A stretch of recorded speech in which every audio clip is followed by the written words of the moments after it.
back to the drawing board because I have nothing else to do.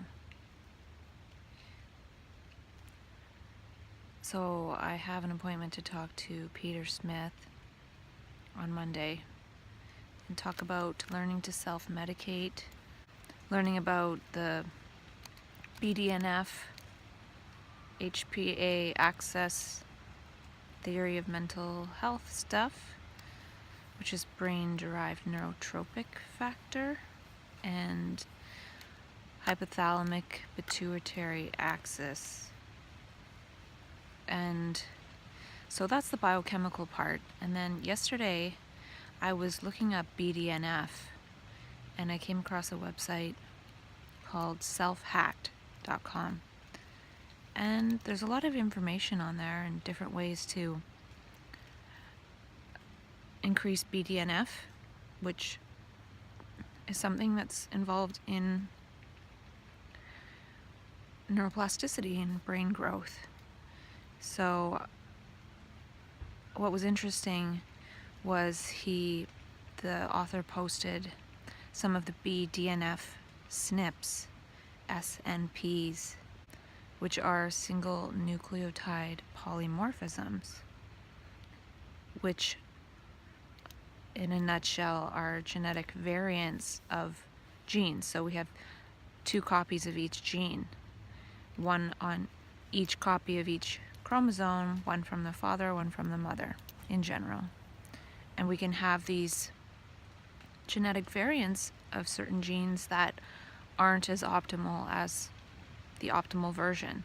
So if we have 2 SNPs, which is 2 variants that aren't optimal, which they call minus minus, then that puts us at a disadvantage for that particular gene. So the person who created the website, selfhacked.com, created another website called Self-Decode, which is a genome analyzer. So once somebody has their genome analyzed through 23andMe or Ancestry or whatever the other one was, one can plug that information into Self-Decode and get the SNPs that one has and put in one's symptoms, and so it probably narrows it down to the relevant SNPs. So that is $57 a year, and I might try that later today. I did plug my genetic information into Genetic Genie years ago, and that gave a methylation profile as well as a detoxification profile. But it seems like this genome decode, it's been several years since I did that, so the genome decoder has, it seems like, more SNP analysis, like BDNF, possibly oxytocin, which would be cool.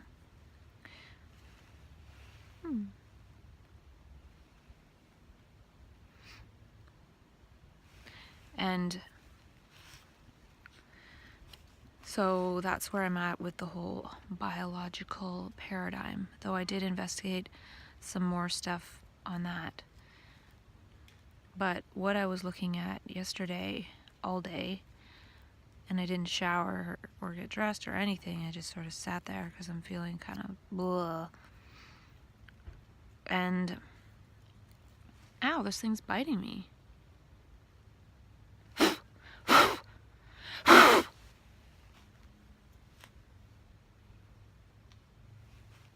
I didn't know those little green things could bite. It didn't really hurt that much. I wonder what it'll do.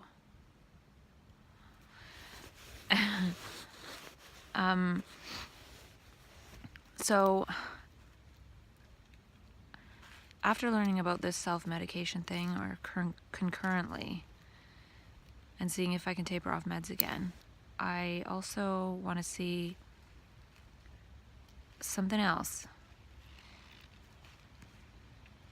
which is, what is this all about? And I've talked about it all along, but I want to go into it again in terms of,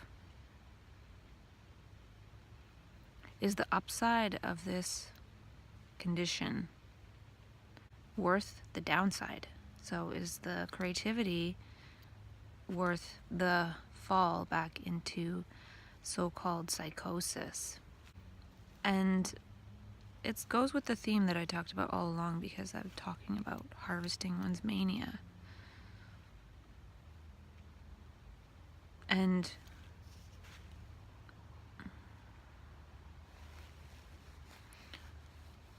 I want to look into some of these things, like how the brain seems to work more efficiently. There's extra energy.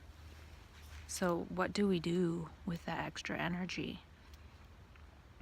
And I found some different facts from different studies, and I'm going to tailor those facts to what I'm exploring. One study found that mania increases dopamine, which is common in studies when one looks into it. But what was interesting is this one study looked at if executive functioning was affected in mania, mixed state, and depression of bipolar.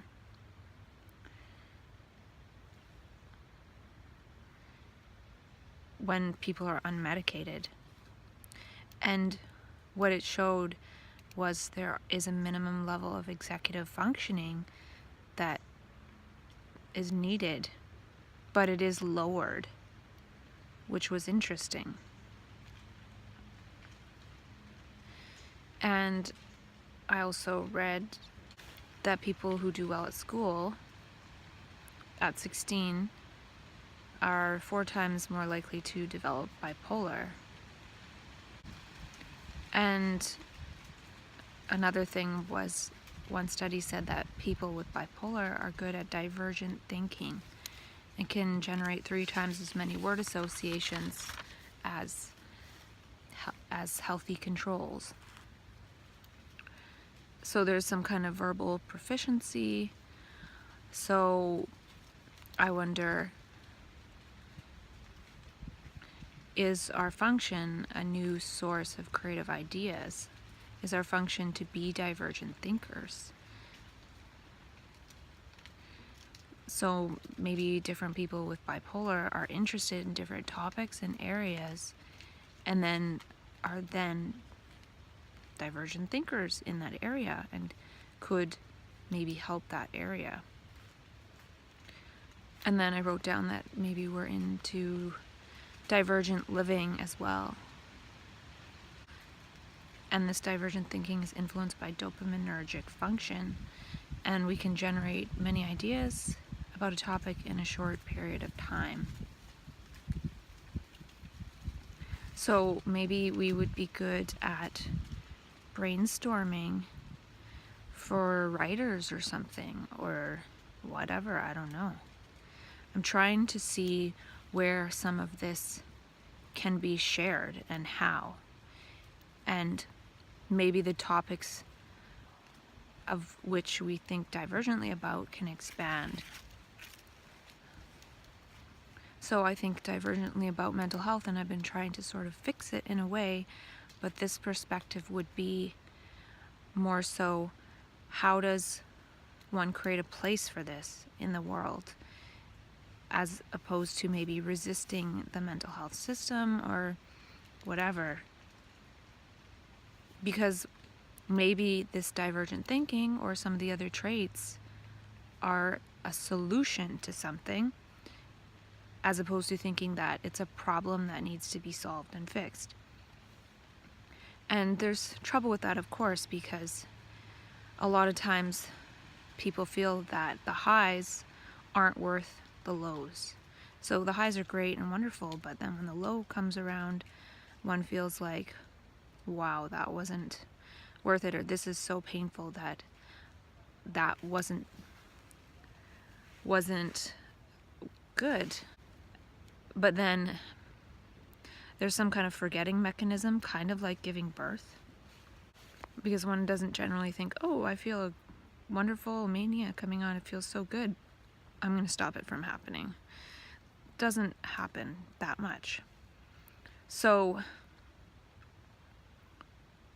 one of the problems might be mania in isolation, or mania is a solution for something, but if it's not utilized as a solution, it's a waste. And I'm thinking divergently here because I'm coming up with new ideas as I'm speaking. And that's one of the reasons why I used to like to speak with myself about insights, because of that process. So yeah, it seems like mania is a wasted solution. It would be similar to somebody being an elite, conditioned, trained, ready to go athlete and sitting on a park bench doing nothing. When that mania comes in, it is some kind of altered state of consciousness.